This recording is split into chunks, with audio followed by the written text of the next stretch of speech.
amasain hei chunga hian pathian thamun la atharin lo khen ro se rombong som pathum chang som pakhat thu hi ka chiarage tunai thilom zia in shiat an hian mohil tho har ahun to takzit ani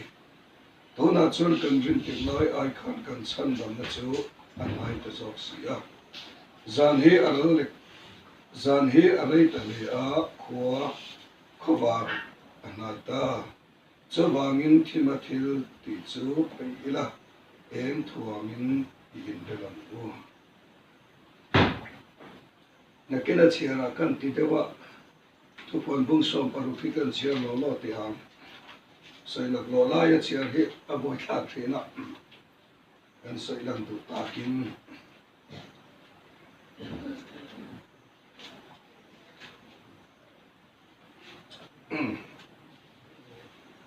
tu pon bung som paru berbu tun orna berbu pasari ti ani tempula tanga orin taklo chuak ka hriat chuan vantir ko pasari te ne na kal ula pathian thin korna berbu te chu lei chunga chuan lei koru atia berbu pakhatna amasa ber chu akala a berbu chu lei chunga chuan alei po a ti chuan sakol chin chiana nei te le alim chi bai tu te chuan pan cheten om an fei ta roma berbu panina vantir ko panina chuan berbu chu tui fin riata alei po a chu ve le mi thito tisen angin tisena achanta a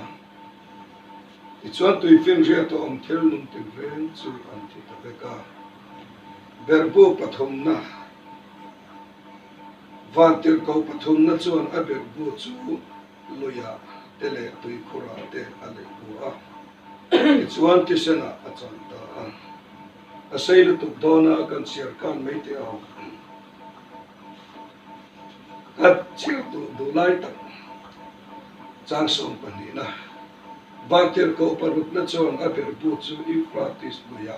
lui pui chunga ale bua alui tui chu akang chat ta beka chu ko chaklam atanga lalo kal tu tam kong lo bua sei tu ania dragon ka atan le sabol ka atan le zol nei suak ka atan chuan thara bol ho pathum chum oni o tak lo chuak ka bua chong te chu ram hoi thara thil mak te thin te chu ani anni ham chu pathian en tim ti ya niro puya in do laya dal te de na le Pavel kuma ang tawag Utong takang mauto ay alam kop maya zan ina kay ni chia thong te sa kordaya chang le keprana chang le pero na changin aizola changin beirabia aizola changin bil ko khera chang beirabia changin bil ko khera changin baireng te a chan baireng te changin hei Kolasib pa kan tum le a eng kan ni lem lova pathian to sai thiam po kan ni chuang lova pathian to ria po kan vani viau chuang lova yang anga in pol khom tura in local he alo om ka ti khop maya chawangin zanina hian lok thei ang vera in khom khom tum tangila achak ringa ti asai he toite in sai ka tumala ti chuan in kom khom na ang ring deu emo sai ve du nai emo zo na emo ani lo poi kalai isai kha thil ni thayani donem me Bible ne na in kalomo ti ang chi te kat yang ang khen po khan in kom na hin ten ila ka du dio maya hei min han enanga kum lama chuan a kum no pon te kan ni ti ko in sia ala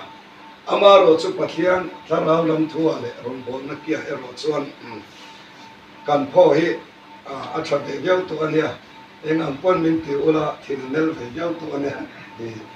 kal sai do na chan chu a khat zong kai sai kha a pi ka mon ni le chu chu sai thale tenga ti tura in ne ya bin ti ani pon kan to zo ve bia ve ka ti tu na ni chu chu wangin chu ti ang zo chuan in pon khom na ni tum ila a tha ome hei pathian thu hi bul chan hi har riom a bul chan na ta ki thil hi har china han in sai puk to hi chuan in akal zela in ka puk so zela pathian in pom phei chuan in kan sum sen no china maro chu bul chan na hi e ko kan anga han sai ang top te ni lova mi chi rang rang te dai chin in ang lo te dai ram la in chen no rang rang te kan mi na so ma hian kan ma mo tur bik tak le ege mo te hi sia thiam ahar le maya chu wangin bul chan ni ahar khop maya ka bul chan nan ka bible sia ra khan rompung som ne pathuma tun lai thil om sia in sia ta wangin atia tun lai thil om sia hi kan sia ahun le mai ka ti ai ka sai sau sa tun lai chu tun lai thil om sia ring tu pathian ring tu in ti hi kan tam hle in ka ria chawangin tun lai thil om sia hian bul chan ila athat ka ringa hei sang ni le som pakwa khan ni in ka ria a kan upa vel nge na ke pran ne na hian pungen nakum sang ni le som ni a hian enge mo lo theng don ka ria a oi me rak la ba ngoi mai mai a ke po chu nge lo theng tu chu ka he chu mi a lo ba amaro chu ke ma hian enge mo hi a om ve a ti chuan na kum sang ni le som ni alo ni a covid-19 alo theng ta a chu na kuma hian til enge mo alo theng don ti a ka soi na chan chu sang ni le som pathuma khan ke kam harna kan ram alo theng le a ti chuan chu ta chun kalung hi a oi lo khop maya hei ke hi pathian in kum som pakwa ka pum don vel ti hian lalpan min ko ve a ti chuan min ko na lama khan kan khovel thil zu te pis te dam doi te kan lo ti ve chu ti lai chuan ma se chung song song chu krista zara kal sanin lalpa min ko na min ke ka han pe na ni ma se ka tum lo ram lama thu thung lama lalpan min kai phoi ta dei maya ti chuan kum som ni kan han ni khan thu thung rong po na lai na khan mi te kan han zuya kan han kal ve lo a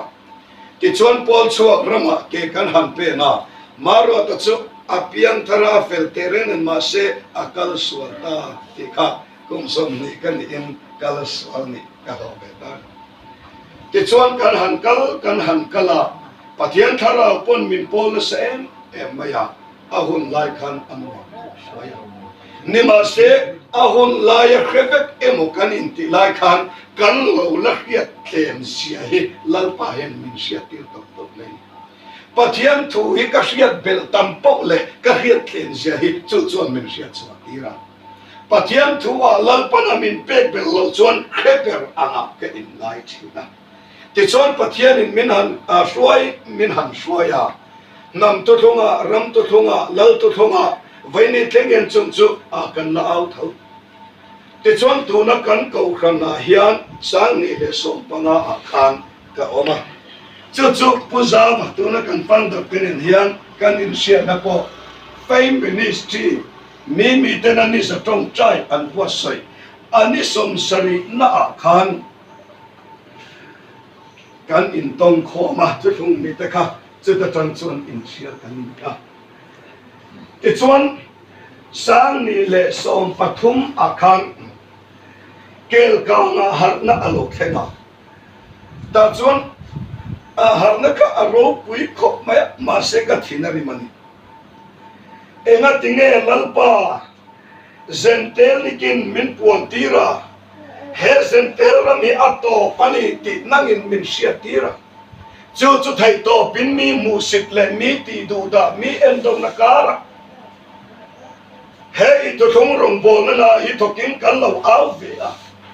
nima se na tinge senterama bok har nei iten tile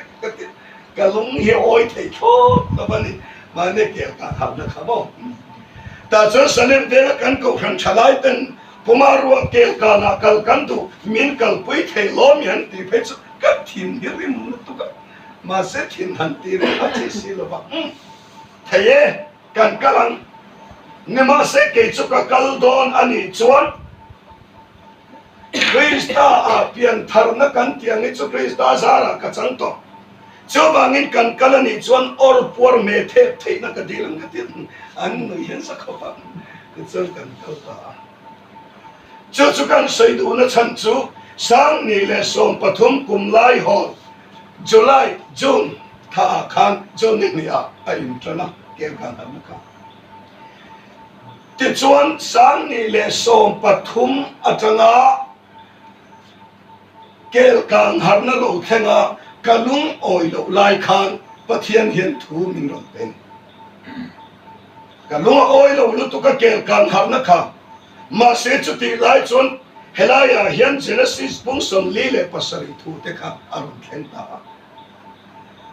Josepha in Pharaoh mu manga lekha pathian en min ron pe ta do mai Pharaoh chuan amu manga bong thau tak pasari tuya tanga lo chuak ka hnuah ti chuan chu mi nuah chuan bong cher tak an lo chuak le a an dong zo ta vek maya ati chu Josephan an le khan bong thau tak pasari imu te kha puar kum sari an ni a bong cher tak te kha cham kum sari an ni ti lalpan min ron pe ho maya pathian in amin ron pe bera chu bong thau tak pasari te kha ti u i tu ya tanga lo chu an ni ti lai ta khan chon kan ru hi a har dot maya a chen chon kan he thiam lo mai thai tui chu enge kan ti chuan hei pathian hian fa pa pani adama ani tira anwa chon fadan chon ei thoba kaina le abela chumi nu nei ya to thong lui huna hian fa pa pani hi pathian in arun nei tir a en tir nan ani a hun lai tak pe si ka ti chuan fa uzo kin roban lo lova fa no pan zo kin rob aro tir chi chobangin enge fa pa pani arun nei tir char khati hi kan ram Christian na hian angai to chok zo lo re kan mi thiam tak te ko chu kan soi kai lo tiam fa pa pani ti chuan to thong lo thara Isua alo lang lea ti chuan Isua tempula no sena ni lai khan Simeon an ti hian ti ta a luka bung nia khan tuna chon mi tin nen ei chan dam na chu ka mi thian a muta e zentel te ne na I en puang chu tu le imi Israel te ro puina ni tu chu fa pa pa ni an kenan chobangin to thong lui huna fa pa pa ni anei tir char kha zente te tilan na engle Israel te ro puile na to thong lim tha ani ti kha kan man thiam ta te chon kalvaria Isu an khen beta ana kan han chuna enge no cho kha tuile thisen alo cho kha ai atona thuma ka soya fya thainan kan sei ko lo kan Mandev Khan no pakhat am vela aizala kanum lai to na pe na kanum mahian khore inarum kala thorun soya tui khop mai Isona ka khane ga tinge tuya luang chua mekhin ni ta ila chuan in tisan chau luang chua turani ya tuya luang chua na san khachu baptisma ni yarun te e khai amen tua kha omania Mase Isaiah le kathu Isaiah ziak chuan pathian le kathu in chia thina ko pui zong ro ko pui nei lo pakhat ma aom no pati Bible mani ngai rot na le mani po ti dan thung se bila le chi ani lo pa a ko pui lan pa na da fa de chawangin ko pui he kan man nge nge mai Abraham fa ti kan le te ange Abraham fa pa pa ni Ismael le Isaka Ismael chu thale ran no chu katui hali na thilona ti chuan anu boy no Hagari tung traya pathian in Hagari mitati wa saka engem mutir dil Ismael thi na lakata lalpan achandam na chu tui ani ti chon isaka chu halal thilana more tanga tilum turin pathianin Abraham atia ti chon Abraham chu ni thum kala afapai sakanena nan kala chunglumatum lai takin pathianin ifa pachunga en mati suti in anong lama berampa nimnukara lautanga ti chuan isaka thi na lakata atan na chu beram ti senani bethung Fapa pani Ismaela chandam na chu tuyani a isakatan na ero chu beram ti senani Jabangin Ismaela chuan zentel ti sana pianga entira isaka chu itha Israel tha tubul ani Jabang chuan he zentel chanchin tha kanti takahi tui thuthung antan Jabangin Pharaoh Khan bong thau tak tak pasari tuya tanga lo chu kamuati takakha kan rama hian chu puar kum har na chu zentel ko khana tanga lo chuak tur ani ti kha pathianin min ron peta dot mai ni chu bong thau tak tak pasari tuya tanga lo chuak come on ti chuan chumi kum sari puar kum nuwa cham kum alo khen na ti kel kan har na kan ram kha puar ni o biak intina kan leng mang lo re kan si ho mai ano man sang ile som pathum atanga akum sarina chu sang ile som ni ani cho na pongen na pula pongen sang ile som ni yen enge molo khen don ka ti akum sarina chuan khri alo khen ta chia tharau tram kum ai tram chia kum ni chung ka din khom thei lo nge ke ni kham chawan chuan tun lai thil sia ania Bible thu hi kan rama hian a kheng dik chak chak mai hi amat ka ti chi aro pui po ka ti ko chalam chu kan du to khri da yange Josepha hi kel pathian min pe na sakhopa to thong ka kal ve hi ma chana lal pa min por na a thong ka chu pi to om kan nya da ka tholo tu min ei rong ka bola hian Josepha nun he eta hena ron in prince chuak char sama kalom du to he kalama ni chu chuan te chuan ei rong kan bol sava moi te Bible ke en don ke Bible ka han en le a asia an kha alone ni de fek maya anom ka ti khop me chung te po chu ka se chama se a chuan pang chu kan sei lo ti a hey nikum khan ala khop maya interfaith biak in Arab Rama andina ti chuan kumin hian pop lal ber Francis a hian a hong do na ti chuan chu interfaith biak in a chuan Muslim te Christian te Judaism te lungrual takin an income ho na tu amakle mai tara atwal zola te chuan ke te khanai ang te he te hian a om khep maya thupon bung son pathum a thupon sekha min ti re chuaka chung chu tu na hian khovel hi a in mun me kali chung song aya ka soi le tu chu hey thupon sia ka kan lu to ti hi tu lai chu ka soi mun khop mai hai bera bia tu ko bia ko ti ra te bai ring te ko ka sayam khovel le kan ram hi thupon sia ka kan lu me ka tu na hian thupon hi Bible to nani thupon a chondan chan ve va na re atia ke ni COVID-19 na vangin kum ni vel kan in khom na va to hil to in to hil thai na va biakin kan hong thai na va kan a in khom thai tumpon kan zai thai na va chawagin la siam tu in to hil to na zai pon an re chwap tia khan kan ram khopel hi kan ding ani ka tu khiewa khan chawagin thupon sia kin dar chan ve van are tia hian kan dai ke cholo le a chuan thupon bu som ne paruka khan ni china ka chiar khan Euphrates lui garbu paruk na chuan Euphrates lui ahan la ya ti chuan Euphrates lui chu akam chatta ati ti chuan Euphrates lui chu kam chata sakol ka chang le dragon ka changin tharau bol ho chung oni om tak pathuman lo chuaka ti chuan ram huai tharau thil mak ti thin te pon lo chuaka chung mi te chu nam tin pum turin an kal chuak ta ati chuan berbu paruk na zoa berbu pasari na borua ka alai chachuna kina kan la sayanga kan say do chu Euphrates lui akang chata ati hi kan hendel no magdeu me chu sang ni le som panga kan Euphrates lui hi zukang chat amani an say dan chon lui say khopela lui say bersina panga sina tel phanga hetiang ai dan chon in kang thei tu ran ni ya la ma se ti sadana akang tatak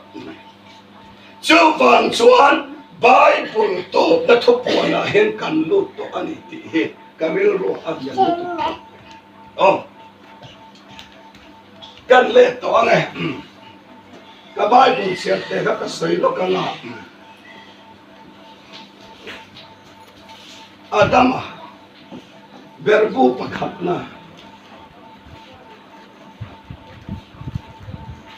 Oi te ka sai do na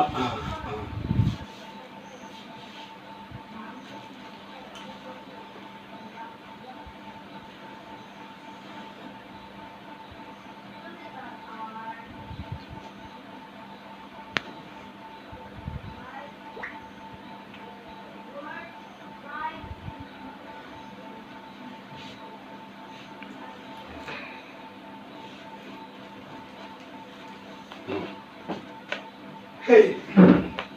katok wan siya na kan tin ur na berbu chu berbu pakhat na chu laya alay buha Adam hi laya siya mani ti chuan tin ur na berbu pani na chuan tui pin riata alay buha nova hun lai hi tui le mititisan na achang sukta ti chuan berbu pathum na chuan khomwala atilova lui korle tui khura alai bu ati kumsan khat kumsan thum na Bible kum chiara Abraham arun laga Israel kha tu ti chuan chu Abraham chu khomwala ni a ma se Israel alai bolovin khomwal kar lui korle tui khur zentel alai bu a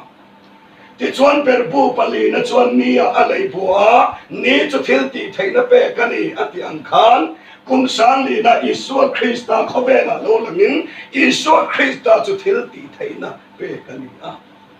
ti chuan berbu panga na chuan sakol lal thu tha lei bua ti kha Christian hun laya sakol ho chu rom le Judaism khan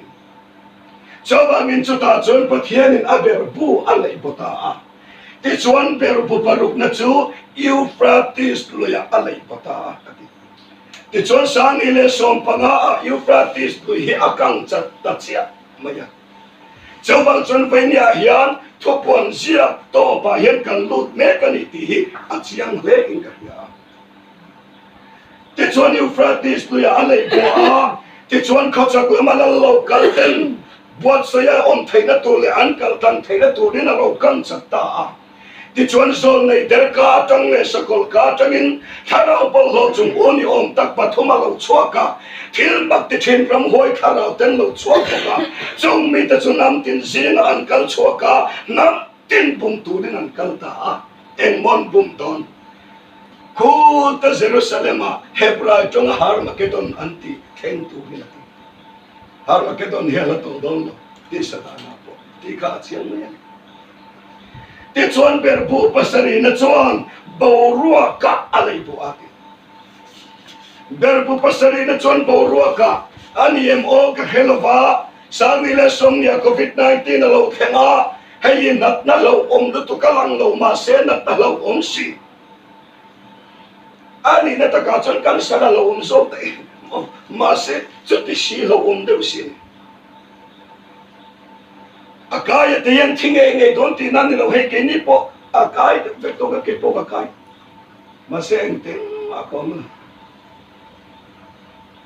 chutiang anganak na ti bai om lo angalang ma se khovel chok buai tu ni tlat he ri amak khovel pumpoya economic ti cheto COVID-19 nan chobagin porua ka hin urna berbu pasari na chuan alai buati kha he thili ani thengem oti chu angai thatu te kan sabaya ngai dan ni ro se ani lo beting ka soite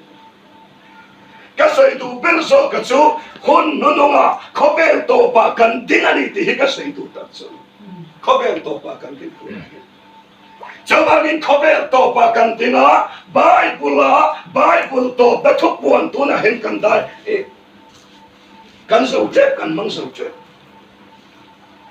Jawab chuan en khobel mo to pa kan ding ka ti em ma kha han soi pia na mo rom don lo ba karon chet som lo bang ka dar te na pok ten karon the ta na kan na ti hawang ka ti kha tu na hian zentel te khobel hi atop me tu na hian zentel te khobel he to heyo diploma te po kan soya zentel ni akina tu na hian kan soy nang le rap te luka bung som ni le pakachan som ni le palia nam tin jinga ti dare nang oma khanda yin ti luminan oma Jerusalem hi zentel ten anra be chung chuan zentel ni kim lopang Jerusalem alo ngai ta ula isonati Jerusalem hi zentel ten anra be chung chuan zentel ni kim lopang kan rob den te tak oh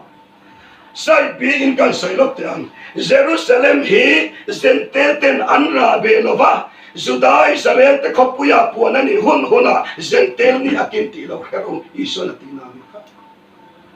Jawabin Jerusalem hi zentel ten anra be chung chuan zentel ni akin lova tuna hian Jerusalem hi zentel ten anra be ten rabbet love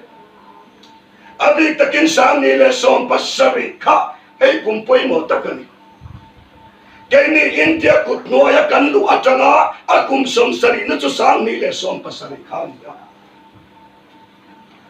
Jawab chuan sang ni le som pasaria khan America President Donald Trump khan Jerusalem chu zentel ten anra be thei to lo na turin Israel khopuya apun ta ni kha Jawab chuan Isua khan Jerusalem hi zentel ten anra be chung chuan zentel ni kin lovang tia Isua sayania tuna chuan Israel khopuya puana ni to wangin zentel ten anra be to lo awangin zentel te khobel hi tuna hena to be chu ne khobel to pa kan tin ka ta kha chawangin zentel ni na changa nam thole na to thonga kan ram Christian ni apiang non lo ni chon pathian ram alu ton mi ala Nicodema Israel te sirtir tu mi pelle mi cha mi de grulo ai grulo Iso konturin suna kalnam na pasana mire laina rukin iso bakoma Nicodema ni suane na sirtir tu mi dikta ini tika riaya Masa iso nen tingnya chanka Nicodem ipiang na lovani chuan pathian rami mulopang Nicodema nen tingnya sirtir tu tarsen se to no skula lutin en tingnya kapian nun thaya ison ti tak mevin ka hina che Nicodem ipiang na lovani chuan pathian rama ilu thei lovani asoi masaka chuan pathian rami mulopang atia asoi non le na chuan pathian rama ilu lovani engwang mo Nicodema na tuthung kan sel anita ka wangin apian nun na Chutiang chan faina hian zentel teni akin chan ta ka wangin zentel atanga faina nam thole na to thonga mi apian non lo chuan pathian rama alu don lo ti iswa tu chawagin khobel pakhat chu alo top ta cho kwan sia chuan van masa le lei masa chu abo rang ta atin Vainan he zentel nikin kanti hi zentel van hi tu na hin abo rang ta tin tui fin viet bo om to lo em mo tui ni china ka sai to kha Ismail adam na khongai na chan chin tha tui pui hi ma de atop ti na ni khongai ni ko chaba chon van thar le lei thar ka muati zentel ni ken nam tho le na to thung tak he van thar le lei thar chu an ta chaba gin chu khobel chu alo top ta ka wangin pathian in tuna hen khobel thar ya bot sai me chu van ni na bua soi masa hai toi te in van masa le masa chu bora la tia tin ti filiat pom to lo ba tin mi ten ka thian kan soi pol thi lei thar le van thar ka muwa emo kan te ni ro lei thar ni lo bin van thar le lei thar ka muwa kan soi du na chan chu va na ron ti thar masa a chu mi no le thar cha lei thar le van thar ni lo bin van thar le lei thar a om sia chu tu na he Israel ta ro pui le na tu thum kan soi hi van thar ni a ti chuan he lei lung hi ala thar le ton chu bangin van hi a thar ma sang ni ne tu chu bang chuan vai nya hian zen tel te khovel ma sa chu tu na hian ti to pin ta om ta chu bangin kan ram Christian ram hi a piang no lo ani vai chuan vai nya hian pathian ram kan lu don lo vai na oh ta sai tum lama kan lu tong tum lo na ka ka chu thila chen thai na kan sai na sa me me dan ya ti chuan vai nya hian kan ram hian adam le thai na turin enge kan ma mo tu na hian kan ram thiri la che ema politics thiri la che lu tu a par ke tui kan lo om mai thelo ho lo tu kan ram politics se che lu tu melen bia po kan tu lo re Jawagin kan ram adam lova kan nam adam lova vaina hian kan thime kan ram le kan nam hi chami siam thale tur chuan kan ram hian enge amamo ti lai takahin toy te kan sai le lo kan hey zoram thar te kan ti a bible a chun Jerusalem thar atia hey van ram kan te van ram an te van ram kan ti hi Jerusalem thar ania Jerusalem thari khoya ding tur nge kan ti chuan thopon bung song ni le pakhat kan en chuan Jerusalem thara chuan layalal ten an ro pui na an phorlu tanga ai turin ya ngai lo ba khon var ngai lo ba perap no chuan e ngani to an mi to mang le mi bol hon lu to fanga beram no nun na puang ming an sia te chau an lu tang kan soi du chu Jerusalem thara chuan layalal ten an ro pui na an phorlu tang King James Bible a chuan nam tero pui na an la lu tang ati Jerusalem thar kan ti hi Christian zentel ni na tang chuan hi ta van theng reng thalau khovela kan vision thina ma se Bible hingun taka kan sir chuan Jerusalem thara chuan layalal tenan ro puinan phorlu tangati awangin van theng reng thalau khovela kop mya la layalal tero puina phorlu thaina chu khoi lai nge he khovel hi mane chawangin he khovela hian Jerusalem thar kingdom of heaven pathian la ram kan ti taka kha chaw chu van ram kan ti khan laya hian ding dai don thì thupon bu som ni pa ten ron saya ti chon thupon vacancy le lok ti ang tin Jerusalem tharo chu mau apasal ela in chaya in peidiam ang va na ta lo chuk ta huwa pathian bo te sumi khil te sira lo oma ti chon an ni choni ami ten ni nga ani chu an pathian ni a an mi ta mi te fu khul sakanga lung ngai tra le na da om le to lo pa Jerusalem thar chumo apasal ela in chaya in peidiam ang va na tanga lo chuk ka mu a laya Jerusalem thar van ram hi ading dek do Daniel bung ni le ni kan en le chuan chong le la lai ni te chuan van pathian in ram aron dina churam kum huna ni a athele ngai to lo banga midang kuta an pele to he Lelal telal lainin van pathian in ramaron cho kan nam sol nei ten zoram thar antikha chawan chuan chu zoram thar a khen tu chuan enge kan mamo enge kan ti ngai pakhat na a zon nei pastor chon chuan sui khat von ula ra le lama ka the pai chu pakhat na chu sui khat von ngai zon nei sai kong a ve thong ero chuan o zoram Paul rang in chung chuan in eng thei tak tak luvanga Paul khata in huna khobel eng in nia Paul khata Kroi khat von turin lal pan zau fa ti zong nei te kan panin min lo awin ti chuan kan sei du ta ka chu vainia hian he thu thum rama hian sa khua na kan ding lo ani chuan kan fel lo ti kan sei lang sam ba kan sei lang du ta kan ne hey tun ma pon chu ka kan kum som ne panga vel rung kan lo bol vel pa chak da ringin ta chuan sa khomi mai ni sa khua na ka kan do ma se sa khua nei kan lo chiang lo re sa ti chu kan mi zo trong chon nam ti da ni khua ti chu khua nu khua pa thian soi na ni khua nam pa thian he Christian na kan ti hi sa khua na ni ya no ban ya Christian na hian sa khua na hi apei tha fai dek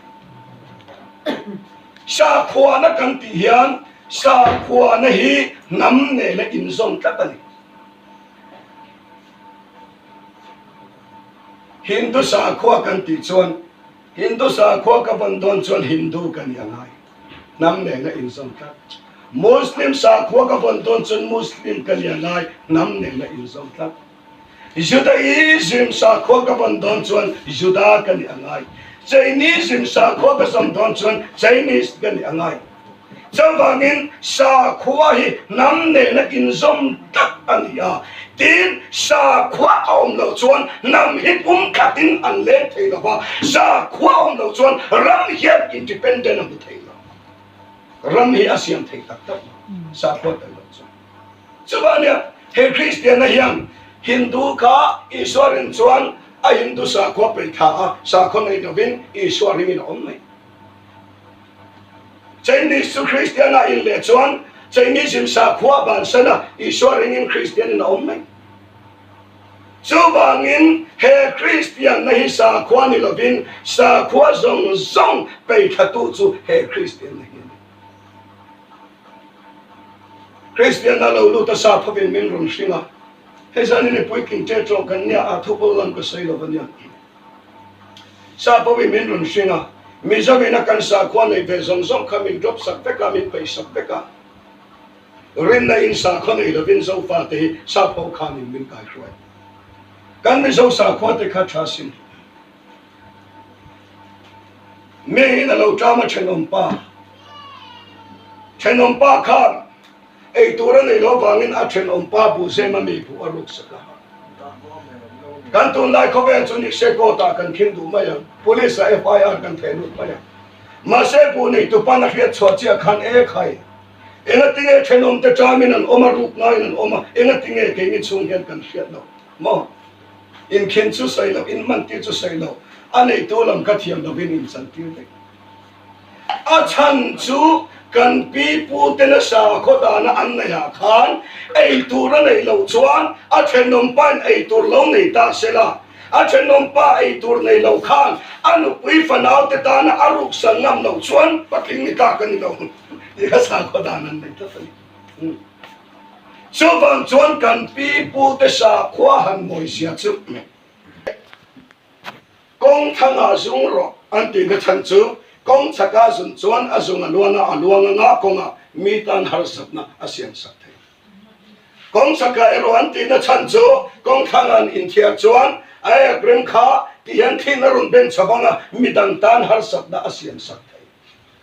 Chawangin kan pi pu ten kan sa mi zo sa kon huaya an len lai kan mi har sak na siam an hau thina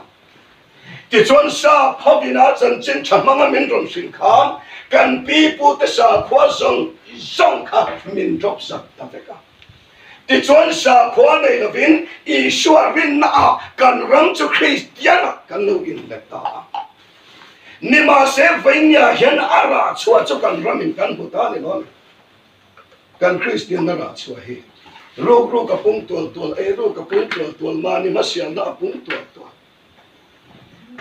kan mi zo trong dan takin te phakar kan ti song kha apung tol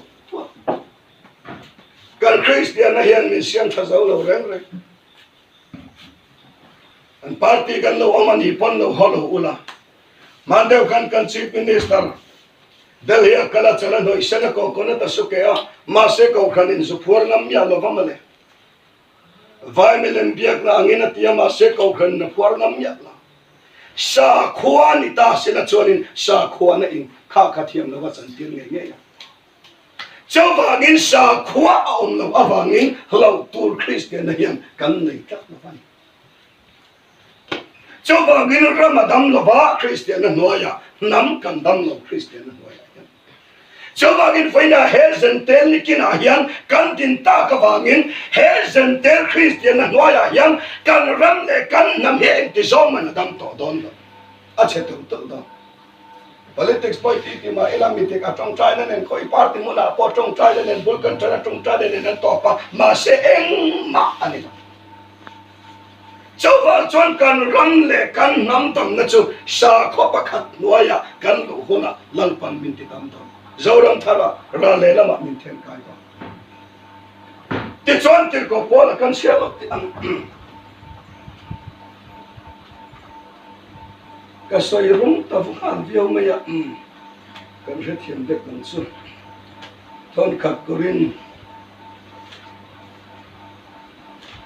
bung ro chan kha ta tang hen kan sia te an in zena tu po in midang na ka ti thu buai nai ula mitiang lim te ne na then lo bin midik lo te ko ta in then ngam ang mo mitiang lim ten khopela ro an the rel don ti in shela ben mi kan sia nun ne ten mitiang lim ten khopela ro an the rel don ti in shela ben mi khopel chungaro rel tu khopel chungaro rel tu te hi thil te reu te po rel ta lo ba in nai don em ni van tir ko te ro po kan da rel don ti in shelo mo châu vangin tôn tam chong thil te phei chu kan rel le zo tur ani lo ben mi ani lo le tôn tam chong ko sak chung chang rel fel turin in na in ko khana mi chong kai lo ber te em ni in rel sak chen hei hi za na chang in siat ta tur ka soyan he ne mani unau te kara thu buai ching fel thei mi pin pakhat po in singa hian an om lo ti na em ni zo unau pakhatin ro re na ma a ama unau a king ta maya chu po chu ring lo mi te ma a le nga kan rama hian hei tu mi wa thu ka soi tum na ni la vin kan rama UPC te pon lo buai to a high court supreme court sana an kala chuta chuan an in khin na chu ring tu te in khin na chu ring lo mi te ma a vai ma an chawangin Christian zaza in Chelsea supreme court kan an theng high court kan an theng choba Christian ring tu te kha kan in khin na chu ring lo mi te ma a ani em vang nghe kan ti chuan nam tu thung kan nei lova ram tu thung kan nei tat lo kan nam hian sa khuain kan nam hi akal tat lovani chawa chon tir ko polan mi na una wa khinga chu po ring lo mi a ring lo mi ma le na asa po in zak la mi in za thaina turin hei soi kan i heti chawangin voinya hian kan ram Christian na sa khona om lo awangin kan in kin po in ring lo mi te ko ma kan in kin chi hei hilal pa thu in adula chawangin voinya chuan chu zentel Christian na ram chu ti to pin oma zentel ni akina ni ti kan rel lo om patros ison do sei lo bani chu zentel ni kin ka chawangin he Israel nam thole na to thonga chuan sa kho pakhat ne lalpan min suayanga mani Israel masate ka kan sailop tiang mani Israel masate kha sa kho an huaya rambro an rel thira sa kho pui thiaman oma namzol nayan oma ramro rel tu Israel telal an oma Israel lalten ramro re tu ten ralan pe donin sa konoaya puitiam ron la fin ralan pe ngailo ti chon sa ko puitiam noaya pui thiam ten kal ro an tia an kal lo chuan an ti fu lova kal so lal pan rema ti lo ti chunga an kal lui chuan an thi thi châu vang in kha ram ro rel na kha sa khuan nuaya tangin mel ma an baya ram ro hi an rela politics an khel chin châu vang in pathian in vainya zen telikina hian kan ramdam na turamin tumpui chu sa kho pakhat nuaya lal pan he na min khung khom don chu nya tang chon ram le nam dam na thing chau do châu vang chonin chu mi sa khuan na chu vuan tang tu rin lal pan vain hen min au tir te mai ni dan thong hiu mai châu vang chon vain ya hian ma na Israel masaten sa khuan nuaya tangin ram rawan relang khan vain ya pin sa khuan nuaya tangin lal pan he ram hi minti damatuma minti dam ngai bok dom sa ko ram san ni lovin sa ko pakhat Bible chon kami te chu huang khat veng tu pakhat ne zole sai kuma chon pol khata pastor chona chon free khat bun ula ra le lama ka them ka yen châu vang in chung mi ko kran sa khuan na nuaya chuan lal pam pum khatin min le te do ei to ma khan kan se jaw le lok tem ke ni pol so kan kal lai khan he ko kran ramani lo he tiang min ni se khom na ram he ni lo kan in pum khat na sok chu Christ ani kan tia sei ti kan in ti khop